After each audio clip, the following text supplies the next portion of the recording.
మేమైతే నెక్స్ట్ భోగి ఉందని చెప్పేసి షాపింగ్కి వెళ్దాము, భోగి పళ్ళు పూలు అవన్నీ తీసుకుందామని చెప్పేసి వచ్చేసినాము. ఇదైతే మా ఇంటి దగ్గర మూల తిరగంగానే పూలు కనిపించినాయి. ఎంత అని అడిగితే 50 రూపీస్ కేజీ అని అన్నారు.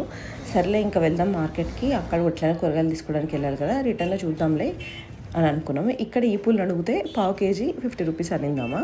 ఇంకా సరే అని చెప్పేసి అక్కడ లైట్ తీసుకొని ఇక్కడైతే రేగిపళ్ళు తీసుకుంటున్నాము. భోగిపళ్ళు చిన్నోడికి ఫస్ట్ భోగిపళ్ళు ఇదే కదా, పోద్దామని చెప్పేసి రేగిపళ్ళు తీసుకొని కొన్ని దానికి కావాల్సిన ఐటమ్స్ లైక్ బంతిపూలు, చెరుగడ్డ అవి తీసుకున్నాము. తీసుకున్న తర్వాత మార్కెట్కి వెళ్ళి, మార్కెట్లో ఉన్నాం కదా వెజిటబుల్స్ కూడా ఏంటి అన్నీ తీసుకుందామని చెప్పేసి మార్కెట్కి వెళ్ళినాము. నాకు ఇక్కడ కొత్తిమీర, పుదీనా, కరివేపాకు చూసినప్పుడల్లా మస్తు ఫీల్ అవుతుంది అనమాట. అబ్బా జర్మనీలో ఎంత కష్టం ఇవన్నీ దొరకడము అని అనిపిస్తుంది.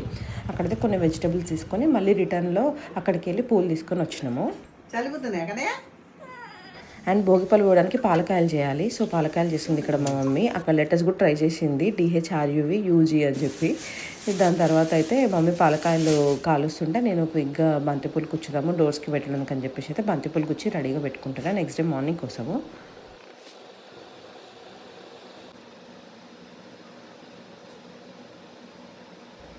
మేము ఇవి చేసేలోపే మా కాలనీ వాళ్ళందరూ ముగ్గులు స్టార్ట్ చేసి వేసేసారు ఆల్మోస్ట్. సరే అని చెప్పేసి ఒక విజిట్ వేసుకొని వచ్చి మేము కూడా క్విక్గా వేద్దాము అని చెప్పేసి మా మమ్మీ ఒక చిన్న రంగోలి వేసింది. నెక్స్ట్ డే మార్నింగ్ వేద్దాం అనుకున్నాము, మళ్ళీ ఎందుకు ఎక్కువసేపు పడుకోవచ్చు కదా అని చెప్పేసి ఇప్పుడే రంగోలి వేస్తున్నాం అనమాట. నెక్స్ట్ వీడియోలో భోగిపళ్ళు చూపిస్తాం.